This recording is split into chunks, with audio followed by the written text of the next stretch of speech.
Hello everyone, welcome back to our channel IAS।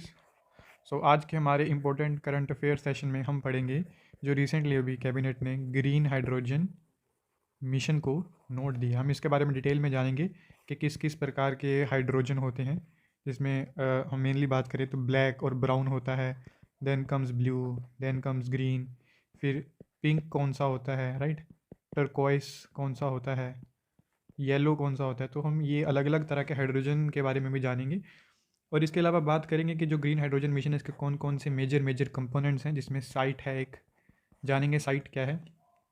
तो ये हमारे लिए इंपॉर्टेंट बन जाता है। और ग्रीन हाइड्रोजन मिशन हम बात करें हमारे लिए इंपॉर्टेंट क्यों बन जाता है, क्योंकि आप सबको पता होगा कि एक कॉन्फ्रेंस ऑफ पार्टीज़ होता है जिसे हम कोप के एब्रीवेशन से यूज़ करते हैं, UNFCC, United nation framework for climate change. तो ये जो इस्टेब्लिश हुआ था अर्थ समिट में, अर्थ समिट, ये सब प्री के लिए इंपॉर्टेंट वाली नॉलेज है। तो ये कब हुआ था? 1992 में हुआ था, रियो डी जेनेरियो में, राइट। तो उसके चलते हर साल उन्होंने कोप कंडक्ट होता था। तो जो पहला कोप हुआ था 1995 में जर्मनी में। इसी प्रकार से हर साल कोप होता रहा। मेजर मेजर कोप की बात करें तो कोप 3, जिसे हम क्योटो प्रोटोकॉल के नाम से, जहाँ से क्योटो प्रोटोकॉल का जन्म हुआ था। उसके अलावा उसके बाद जो इंपॉर्टेंट कोप हमारे लिए रिसेंट टाइम्स में हो जाता है तो वह कॉन्फ्रेंस ऑफ पार्टी 21 जो 2015 में हुआ था पेरिस में, जिसमें Paris agreement which was legally binding. तो ये सब इंपॉर्टेंट है, आप ज़रा देख लीजिएगा। तो अगर हम बात करें कोप 21 में क्या हुआ था, तो इनमें हमने कहा था कि हम 1.5 डिग्री से 2 डिग्री तक टेम्परेचर को, मतलब जो अर्थ का भी टेम्परेचर है, जैसे मान लीजिए अगर अभी अर्थ का टेम्परेचर x है तो हमें उसे 1.5 से 2 डिग्री बढ़ने तक रोकना है, इसके बीच बीच में रोक लेना है उसे, इससे ज़्यादा ना बढ़े। 1.5 डिग्री या 2 डिग्री से ज़्यादा ना बढ़े। प्री इंडस्ट्रियल लेवल, जब इंडस्ट्रियल रेवोल्यूशन आया 1870s में, उस समय से लेकर अब तक जो पोल्यूशन बढ़ा, अब हम उस पोल्यूशन को 1.5 से 2 डिग्री जो अर्थ का टेम्परेचर है इसके बीच बीच में ही रखना है, कंट्रोल करके रखना है, कोशिश करें कि इसके बीच बीच में रहे। उसके बाद फिर जो इम्पोर्टेंट कोप हमारे लिए होता है दैट वाज कोप 26, जो पिछले साल 2021 में, पिछले से पिछले साल अब तो, जो हुआ था ग्लासगो में। एंड उसके बाद जो इंपॉर्टेंट कोप है दैट इज़ कोप 27 जो अभी 2022 में हुआ है इजिप्ट में। तो अगर हम इनकी एक ब्रीफ में बात करें, जो कोप 26 था इंडिया में, तो वो हमारे लिए इंपॉर्टेंट है क्योंकि इसमें हमने अपने अपडेट किए थे INDCs, जिस पे मेंस में क्वेश्चन भी आया था ग्लासगो समिट पे। तो वो क्या क्या अपडेट हुए थे वो हम जानेंगे। उसके अलावा अगर हम बात करें कोप 27 जो इजिप्ट में हुआ था, तो ये जाना जाता है लॉस एंड डैमेज के डॉक्यूमेंट के लिए। लॉस एंड डैमेज से मेरा मतलब, आपने देखा होगा कि क्लाइमेट चेंज के चलते बहुत से जो लो लाइंग हमारे आइलैंड कंट्रीज़ हैं, तो वो उन पे काफ़ी इम्पेक्ट पड़ता है, जिससे फिर माइग्रेशन होता है, राइट। अगर हम क्लाइमेट चेंज की बात करें, अगर जो क्लाइमेट कैलेमिटी आती है, कहीं फ्लड आ जाए तो माइग्रेशन होता है, कन्फ्लिक्ट बढ़ जाते हैं, क्योंकि ऑब्वियस बात है अगर किसी एक कंट्री के जो रिफ्यूजी दूसरी कंट्री में जाएंगे तो वहाँ पे कन्फ्लिक्ट होने के चांसेस हैं, पॉवर्टी, देन वुमेन पे जो अत्याचार होते हैं, ऑल दिस क्राइम्स जो होते हैं। तो इन स्मॉल कंट्रीज़ जो डेवलपिंग स्टेज में रहती हैं अभी, तो इनको बहुत सारा लॉस झेलना पड़ता है, डैमेज झेलना पड़ता है ड्यू टू क्लाइमेट चेंज।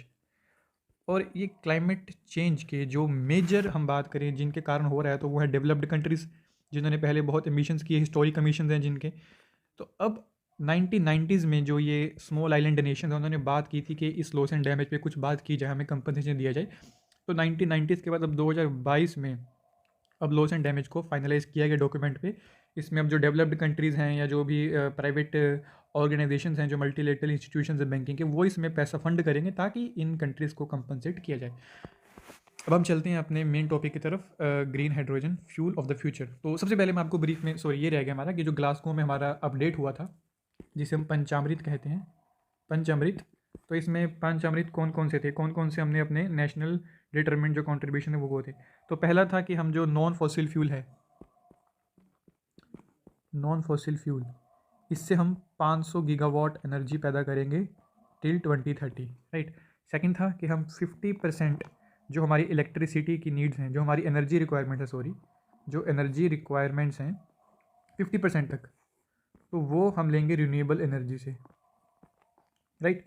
इसके बाद था कि हम 1 बिलियन टन तक कार्बन एमिशंस को रिड्यूस करेंगे टिल 2030। इसको आप स्लो करके सुन लीजिएगा, लिख लीजिएगा, वैसे आपको पता होंगे, जस्ट रिवीजन करवा रहा हूँ। इसके बाद था कि जो कार्बन इंटेंसिटी है, अगर हम बात करें 2005 के लेवल की, जितनी कार्बन इंटेंसिटी थी हमारी पर जीडीपी, तो उसको हम रिड्यूस करेंगे 45% तक टिल 2030।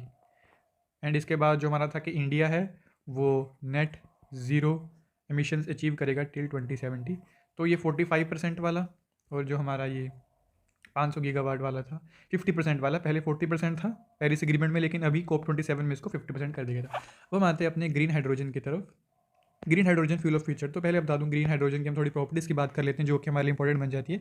तो ये कलरलेस है, ऑर्डरलेस है, टेस्टलेस है, non toxic and highly combustible. तो ये प्रॉपर्टीज़ आपके प्री में स्टेटमेंट फॉर्म में आ सकती है कि नॉन टॉक्सिक है, टॉक्सिक है, तो आपको ये ब्रीफ में पता होना चाहिए। ऑब्वियस ही बात है, गैसियस सब्सटेंस है। Hydrogen is the lightest, simplest and most abundant member of family of chemical element in the universe. तो ये स्टेटमेंट आ सकता है, इस पर आप कंफ्यूज मत होइएगा कि मोस्ट अबंडेंट है यूनिवर्स में, तो जी हाँ मोस्ट अबंडेंट है। अब इसमें जो ग्रीन नाम है इसका मतलब क्या है? ग्रीन मतलब हम ग्रीन को रिन्यूएबल से रिलेट करके देखते हैं। इसका मतलब कि जो भी हाइड्रोजन प्रोड्यूस हो रहा है वो कहीं ना कहीं रिन्यूएबल सोर्स से प्रोड्यूस हो रहा है। ठीक है, अब हम बात करते हैं अलग अलग तरह की जो हमारे हाइड्रोजन्स होती हैं। तो पहला है ब्लैक हाइड्रोजन, मेजर की बात करेंगे। देन है ब्लू हाइड्रोजन, देन है ग्रीन हाइड्रोजन, देन फिर एक पिंक हाइड्रोजन है, टर्कोइस है, एक येलो है। तो अब हम इनकी बात ब्रीफ में कर लेते हैं। तो अगर हम ब्लैक और ब्राउन हाइड्रोजन की बात करें तो इसमें हम जो यूज़ करते हैं उसमें हम यूज़ करते हैं कोल एंड लिग्नाइट का गैसिफिकेशन का प्रोसेस यूज़ करते हैं जिससे हम हाइड्रोजन प्रोड्यूस करते हैं। अगर हम ब्लू हाइड्रोजन की बात करें तो ब्लू हाइड्रोजन में हम किसी भी नॉन रिन्यूएबल, अब उसमें वो मीथेन भी हो सकता है, फॉर एग्जांपल मीथेन वगैरह का यूज़ कर सकते हैं। तो उसमें फिर जो हम प्रोसेस यूज़ करते हैं that is steam methane reformation process. But इसमें और ब्लैक में फ़र्क क्या देखिए, इसमें भी हम कोई नॉन रिन्यूएबल ले रहे हैं, इसमें भी नॉन रिन्यूएबल ले रहे हैं, लेकिन जो ब्लू हाइड्रोजन है इसमें हम कार्बन कैप्चर यूटिलाइजेशन स्टोरेज का यूज़ करते हैं कि जो कार्बन निकलेगा, अब इसमें जो कार्बन निकलेगा वो रिलीज़ हो जाता है एनवायरनमेंट में। लेकिन अगर ब्लू हाइड्रोजन की बात करें तो जो कार्बन निकलता है इस प्रोसेस के दौरान उसको हम कैप्चर कर लेते हैं, उसको हम डायरेक्टली एनवायरनमेंट में नहीं जाने देते और उस कार्बन को हम आगे इंडस्ट्रीज में यूज़ कर लेते हैं अलग अलग जगह पे। देन कम्स ग्रीन हाइड्रोजन जो हमारे लिए काफ़ी इंपॉर्टेंट बन जाता है। इसमें हम क्या करते हैं, हम वाया इलेक्ट्रोलाइसिस वाटर को तोड़ते हैं हाइड्रोजन और ऑक्सीजन में, राइट। फिर इस हाइड्रोजन और ऑक्सीजन को हम डालते हैं फ्यूल सेल में विच जनरेट्स इलेक्ट्रिसिटी, और इसमें बाय प्रोडक्ट क्या निकलता है हमारा, वाटर वेपर्स। तो ये हमारे लिए ग्रीन टेक्नोलॉजी बन जाती है। अब देखिए ग्रीन हाइड्रोजन का मतलब क्या है, जब हम ये इलेक्ट्रोलिसिस कर रहे हैं तो उस प्रोसेस में जो एनर्जी है that energy is coming from renewable source. Writing के लिए थोड़ी माफ़ी। अब रिन्यूएबल सोर्स ये सोलर भी हो सकता है एंड विंड भी हो सकता है डिपेंडिंग अपॉन दैट। तो इसके कारण इसका जो रिन्यूएबल नेचर है उस कारण से इस इलेक्ट्रोलिसिस को कर रहे हैं, जिसके कारण इस पूरे का जो हाइड्रोजन ये जो प्रोड्यूस हो रहा है via electrolysis via renewable energy renewable source, तो इस कारण इसका नाम ग्रीन हाइड्रोजन पड़ा है। और इस फ्यूल सेल में फिर हम इलेक्ट्रिसिटी प्रोड्यूस कर रहे हैं वाटर वेपर, तो इसी कारण इनको ईवीज भी कहा जाता है, इलेक्ट्रिक व्हीकल की कैटेगरी में ही कहीं ना कहीं आ जाते हैं हमारे जो ग्रीन हाइड्रोजन पर चलते हैं। अब आप ही चलते हैं, मैं ज़्यादा एक्सप्लेन नहीं करूँगा ब्रीफ में क्योंकि सारा आपको मैंने एक्सप्लेन कर ही दिया है, तो वो हम कर लेते हैं। तो green hydrogen is produce to electrolysis using renewable source of energy such as solar wind hydel. तो कोई भी रिन्यूएबल एनर्जी को यूज़ करके हम इलेक्ट्रोलिसिस कर रहे हैं जिससे हाइड्रोजन पैदा हो रहा है। Hydrogen can be grey blue, grey hydrogen is generated through fossil fuel such as coal और गैस के थ्रू कर सकते हैं। अभी की बात करें तो साउथ एशिया में मेजोरिटी ऑफ द जो हाइड्रोजन पैदा होता है, तो 95% अभी तक जो हाइड्रोजन प्रोड्यूस करते हैं that is under the category of black hydrogen. फिर हम बात करते हैं blue hydrogen. It is produce through electricity generated by burning fossil fuel. अब इसमें भी हम फॉसिल फ्यूल क्या ही यूज़ कर रहे हैं ब्लैक हाइड्रोजन की तरह, बट इसमें जो कार्बन रिलीज हो रहा है हम उसको रोक देते हैं, प्रिवेंट करते हैं एटमॉस्फेयर में वापस जाने से। अब मैं बात करें, हमने देखा था जो पेरिस एग्रीमेंट हुआ था जो which was a legally binding international agreement, उसमें हमने बात की थी कि हम लिमिट करेंगे, मतलब कि रोक के रखेंगे ग्लोबल वार्मिंग का टेम्परेचर 2 डिग्री तक ही, उससे कम ही रखें हम उसको, कि जो अर्थ का टेम्परेचर उसको 2 डिग्री तक भी और बढ़ने ना दें, उससे हमें लिमिट करना है उसको, जो 2015 में था। उसके चलते फिर मैंने आपको बताया कि जो हमारे उसी के चलते फिर इंडिया ने अपने एनडीसीज रखे थे जिसको अभी हम COP 26 में अपडेट किया है, जिसमें हमने नेट जीरो का 2070 का भी डाल दिया है। अब उसमें बात करें कि जो India's average annual energy import bill है, अब इंपॉर्टेंट क्या है देखिए, जो इंडिया है, इंडिया का, वेट मैं कलर चेंज कर लेता हूँ ताकि आपको कन्फ्यूजन हो। तो इंडिया में करंटली जो हमारी 80% 85% जो हमारी एनर्जी की नीड्स हैं तो वो हमारी इम्पोर्ट से फुलफिल होती है, जिस कारण हमारा बहुत इम्पोर्ट डिपेंडेंसी है एनर्जी के लिए, प्लस हमें बहुत सारा इम्पोर्ट करना पड़ता है, तो हमारा बहुत सारा फॉरेक्स भी कंट्री से बाहर जाता है, फॉरेक्स का खर्चा आता है। और प्लस इम्पोर्ट डिपेंडेंसी है, तो अगर कहीं पर भी सप्लाई चेन में डिसरप्शन आ जाए किसी वॉर के चलते, कोविड के चलते, तो हमारी एनर्जी सोवरेनिटी पे बहुत बड़ा इम्पैक्ट पड़ता है। तो इसीलिए इंडिया को रिन्यूएबल सोर्सेज की तरफ बढ़ना पड़ेगा, ताकि हमारी जो इम्पोर्ट डिपेंडेंसी है वो कम हो, जो हमारा फॉरेक्स का जो बिल आता है, इम्पोर्ट बिल जिसे हम बात करें, वो रिड्यूस हो। तो ये दो भी हमारे लिए एक मेजर हैं, जो हमारा एक एनर्जी सिक्योरिटी का एक एंगल है, वो भी इससे जुड़ा हुआ है। तो उसी के चलते ये जो बात कर रहे हैं कि अभी की हम बात करें तो इंडिया का एवरेज एनुअल जो एनर्जी इंपोर्ट बिल है, जो हम एनर्जी इंपोर्ट कर रहे हैं फ्यूल की फॉर्म में, एलएनजी की फॉर्म में, सीएनजी क्रूड की फॉर्म में, दैट इज़ अराउंड 100 बिलियन। और कहा जाता है कि जो इंडिया है वो one of the highest global emitter है, 7% ऑफ ग्लोबल कार्बन डाइऑक्साइड हम प्रोड्यूस करते हैं, which is one of the highest. तो उसी के चलते हमें रिन्यूएबल सोर्स की तरफ जाना चाहिए, और उसमें ग्रीन हाइड्रोजन हमारा एक इंपॉर्टेंट रोल प्ले करेगा to achieve that renewable source का जो टारगेट है। फिर हम बात करें नेशनल हाइड्रोजन मिशन, जिसे इंडिया ने 2021 में 15 अगस्त को जब मोदी जी ने, प्राइम मिनिस्टर ने उसको अनाउंस किया था। अब उसका ऑब्जेक्टिव क्या था कि हम जो नॉन फॉसिल फ्यूल कैपेसिटी है वो 2030 तक 500 गीगावाट जो हमारी एनर्जी है वो हम नॉन फॉसिल फ्यूल से पैदा करेंगे, ये हमारा टारगेट था। उसी के चलते 2022 में जो ऑयल इंडिया लिमिटेड है उसने अपने असम में एक 99 point pure hydrogen pilot project लगाया। ये आप याद कर लीजिए, पहला 99.99% pure green hydrogen pilot project कहाँ लगा है? असम में, राइट। तो आगे पढ़ेंगे अभी हम, तो उससे फिर ये कितना बनाएंगे, उससे उसकी जो कैपेसिटी है produce 10 kg of hydrogen per day, जिसको हम स्केल कर सकते हैं 30 kg पर डे तक भी। अब ये ग्रीन हाइड्रोजन है तो इसको सोलर पावर प्लांट ही कोई वो करेगा, पावर करेगा, तो वो 500 किलोवाट का एक सोलर प्लांट भी वहाँ पर लगाया गया है। तो ये इंपॉर्टेंट बन जाता है। अब what are the advantage of hydrogen as a fuel, इसके एडवांटेज क्या है? तो green hydrogen can be stored for a long period of time.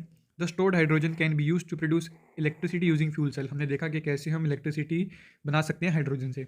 अगर हम फ्यूल सेल की बात करें तो फ्यूल सेल करता क्या है, ये आपके लिए इंपॉर्टेंट है। तो ये कन्वर्ट करता है chemical energy into electricity. Chemical energy यानी कि हाइड्रोजन और ऑक्सीजन जो केमिकल कंपाउंड्स हैं उनको ये फ्यूल सेल में डालकर उससे इलेक्ट्रिसिटी प्रोड्यूस करता है, और उसके साथ वाटर वेपर्स रिलीज करता है। Chemical into electricity, hydrogen gas react करती है ऑक्सीजन के साथ to produce electricity and water vapour. ये फ्यूल सेल के रिएक्शन की बात कर रहे हैं। Hydrogen thus can act as energy storage device contribute to grid से। और जो हाइड्रोजन ये इलेक्ट्रिसिटी प्रोड्यूस हुई है इससे हम ग्रिड को भी सप्लाई कर सकते हैं। अभी जो एक्सपर्ट्स हैं वो क्या बोलते हैं कि अगर हम जो इलेक्ट्रोलिसिस करते हैं हाइड्रोजन वाटर का, जिससे हम H2 और O2 निकालते हैं, तो अगर हम 1 kg हाइड्रोजन पैदा करते हैं तो उसके साथ हमारा 8 kg ऑक्सीजन भी निकलता है, और इस ऑक्सीजन को हम इंडस्ट्रीज़ में सप्लाई कर सकते हैं, या फिर हम उसे ऑक्सीजन सिलेंडर्स अपने रख सकते हैं भर के, जिसके हम कहीं भी इंडस्ट्रीज़ में यूज़ कर सकते हैं, जो इंडस्ट्रियल ग्रेड का ऑक्सीजन होता है। तो वो ये कि 8 kg ऑक्सीजन बनता है 1 kg हाइड्रोजन पे, जिसको यूज़ कर सकते हैं हम इंडस्ट्रीज़ में। तो ये था। इसके बाद हम आगे बढ़ते हैं, तो ये वही था, ये बेसिक था कि ग्रीन हाइड्रोजन को करने के लिए इंसेंटिव दिया गया $2 बिलियन का, इतना इंपॉर्टेंट खास नहीं है। देन ये असम में जो हमने बात की 99.1 प्योर ग्रीन हाइड्रोजन का प्रोजेक्ट है। अब ये इंपॉर्टेंट है हमारे लिए, ये countries first green hydrogen mobility project कहाँ पर लगा है, तो वो यूट्यूब लद्दाख में लगा है, जो हाइड्रोजन बसेस को सेटअप करेगा, सोलर प्लांट को सेटअप करेगा, ग्रीन हाइड्रोजन जनरेशन एक यूनिट लगेगा लेह के अंदर। देन कम्स हमारा जो ग्रीन हाइड्रोजन मिशन है, जिसमें हम बात की, सेंटर ने अभी क्लियर किया है 19,774 करोड़ का ग्रीन हाइड्रोजन मिशन। अब इसमें हमारा मेजर क्या है, इसको देख लीजिए। हाइड्रोजन को हम यूज़ करेंगे ग्रीन वाले उससे, जो हम ग्रीन हाइड्रोजन की बात करें, 60% ऑफ एनर्जी जो इंडिया का है अभी करंटली, वो कहाँ से आता है? फॉसिल फ्यूल सोर्सेज से आता है। And production mode of choice of green hydrogen तो इलेक्ट्रिसिटी, वो हमने देख ही लिया कि इलेक्ट्रोलिसिस ऑफ वाटर करेंगे, जहाँ से हम ग्रीन हाइड्रोजन को पैदा करेंगे। अभी लेकिन सबसे बड़ी दिक्कत क्या है, जो हमें इलेक्ट्रोलिसिस करना है उसमें जो हमें इलेक्ट्रोलाइजर्स चाहिए, तो वो अभी भारत के पास चीपर रेट पे अवेलेबल नहीं है। हमारे पास उतनी कैपेसिटी नहीं है, कह लीजिए टेक्नोलॉजी नहीं है, जिस कारण से हमारा जो ग्रीन हाइड्रोजन है वो काफ़ी महंगा बनता है आज की डेट में। ग्रीन हाइड्रोजन मिशन का जो हमारा एम है वो क्या है कि जो भारत है वो भारत को बनाए global hub to produce, utilise and export green hydrogen and its derivative. हम खुद के लिए भी बनाएं और हम एक्सपोर्ट भी करें इसको आगे कंट्रीज़ में। तो टारगेट क्या है कि हमें 50 million ton annual green house emission by 2030 को रिड्यूस करना है, जो ये गवर्नमेंट का एक स्टेप है। दिस इनिशिएटिव ये हमें हेल्प करेगा कि हम 50 million ton green house gas emission को कम कर सके बाय 2030 तक। एंड जो हमारा हमने देखा था कि जो फॉसिल फ्यूल एस्टिमेटेड है अभी 1 लाख करोड़ तक, उसको भी ये रिड्यूस करेगा इन फ्यूचर आने वाले टाइम में। तो इससे होगा क्या, अब हमारा जो भी हमारे सेक्टर्स हैं इकोनॉमी के, जैसे स्टील की बात करें, कोल इंडस्ट्री की बात करें, इलेक्ट्रिसिटी प्रोडक्शन की बात करें, तो उन्हें डीकार्बनाइज करेगा, वो हम आगे देखेंगे। अब इसमें जो ये प्रोजेक्ट है इसमें एक कंपोनेंट है साइट करके, जिसकी फुल फॉर्म है strategic intervention for green hydrogen transition programme. अब इसके अंदर हमारे 2 प्रोजेक्ट चलेंगे साइट के अंदर। एक तो हमारा है कि हमने जो ग्रीन हाइड्रोजन की प्रोडक्शन है उसको डोमेस्टिकली इंक्रीज़ करना है, प्लस जो इलेक्ट्रोलाइजर्स हमें चाहिए उनके लिए प्रॉपर हमें R&D डिप्लॉय करना है। तो वो सब हमारे लिए इंपॉर्टेंट बन जाता है। अब हम आगे देख लेते हैं। ये उसके बाद क्या है कि हमने जो बात की थी कि हमें 2030 तक जो 500 गीगावाट एनर्जी हमें नॉन फॉसिल फ्यूल से बनानी है, उसमें ये जो ग्रीन हाइड्रोजन मिशन है ये हमें हेल्प करेगा 125 गीगावाट तक बाई 2030 तक बनाने में। ठीक है, तो इसके अलावा इसमें फिर पब्लिक प्राइवेट पार्टनरशिप की बात भी की गई है कि हम उसको भी इसके साथ लेके आएंगे, प्राइवेट पार्टनरशिप को बढ़ाएंगे। अभी हम बात करें तो रोड ब्लॉक क्या है, चैलेंजेस क्या हैं। तो चैलेंजेस हैं procuring the electrolyzer and electrolytes required to produce green hydrogen and reducing the जो ग्रीन हाइड्रोजन को बनाने में जो इलेक्ट्रोलाइजर्स लगेंगे, इलेक्ट्रोलाइट लगेगा, उसको प्रोक्योर करने में भी इंडिया के पास दिक्कत है। तो ये वन ऑफ द चैलेंज है।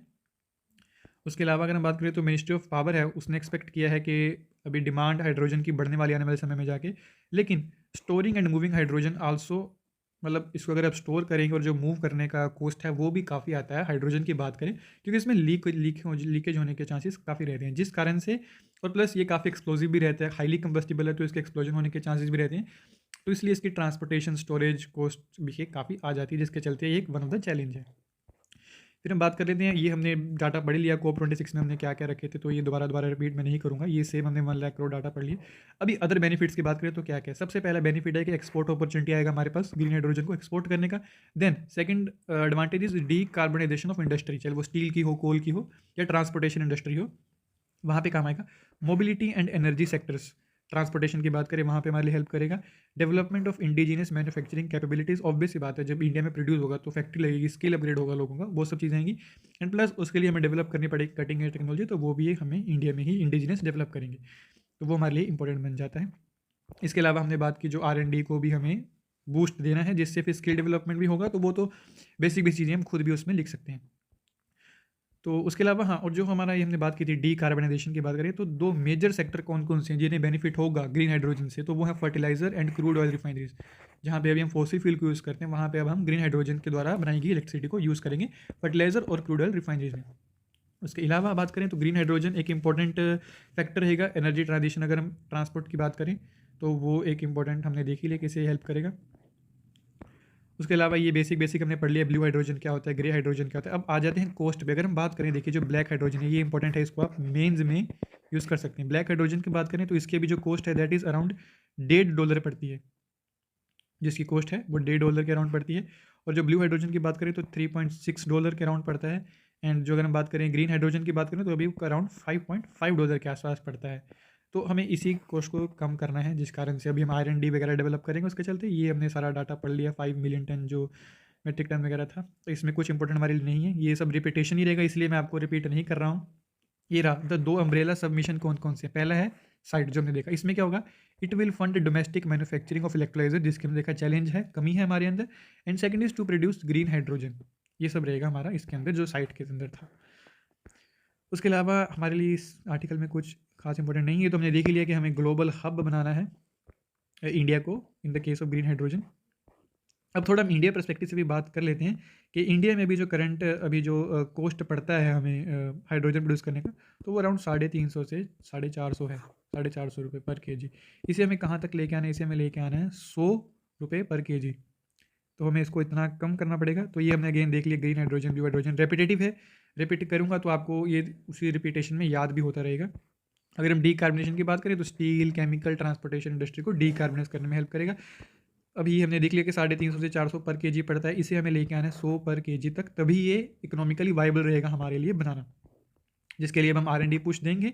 तो वो एक कंपोनेंट है ही हमारे अंदर, जो साइट के अंदर कंपोनेंट है, प्राइवेट प्लेयर्स को हमें अंडर लेके आना है इसके, उसके चलते। बाकी ये सब रेपिटेटिव डाटा ही है, इसको हम दोबारा नहीं करेंगे। तो ये मैंने आपको स्टार्टिंग में ही बता दिया था कि कैसे फ्यूल सेल कन्वर्ट करता है केमिकल एनर्जी को इलेक्ट्रिकल एनर्जी में, जिसे हम फिर यूज़ करते हैं फ्यूल सेल्स में, जो इलेक्ट्रिसिटी प्रोड्यूस करता है, तभी उन्हें इलेक्ट्रिक व्हीकल के कंपोनेंट में रखा जाता है। इसके बाद जो इंपॉर्टेंट न्यूज़ हमारे लिए डाटा अगर कोई हो तो ये हमने अगेन कर लिया था।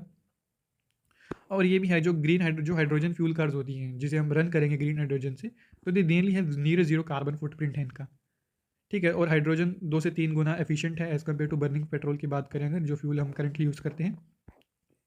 इसके अलावा केरला है setup high level group for hydrogen economy mission, Kerala ने भी अपना इसके अंदर इनिशिएटिव लिया है। तो यही था हमारा green hydrogen mission. I don't think कुछ इसमें इंपॉर्टेंट और बचा है। अगर बचा है तो वी विल कवर इन आने वाले लेक्चर में भी ये कवर हो जाएगा, इतना कुछ खास इसके अंदर है नहीं। अगर हम बात करें, जी हाँ, तो जो ये बाकी बचे थे हमारे ग्रीन हाइड्रोजन, हम देखिए जो पिंक हाइड्रोजन है ये बनता है अगर हम बात करें न्यूक्लियर एनर्जी से। जब हम न्यूक्लियर एनर्जी से प्रोड्यूस करेंगे तो वो पिंक होगा। देन अगर हम टर्कोइज की बात करें तो इसमें मीथेन यूज़ होगा, बट उसमें जो प्रोसेस यूज़ होगा दैट विल बी पायरोलिसिस। और जो येलो है इसमें हम सिंपल सोलर एनर्जी का यूज़ करेंगे for hydrogen production, only solar energy. तो ये था हमारा लेक्चर। आई होप आपको अच्छा लगा हो तो लाइक कीजिएगा, शेयर कीजिएगा, चैनल को सब्सक्राइब कीजिएगा, इससे मुझे मोटिवेशन मिलता है। धन्यवाद लेक्चर देखने के लिए। जय हिंद। Thank you.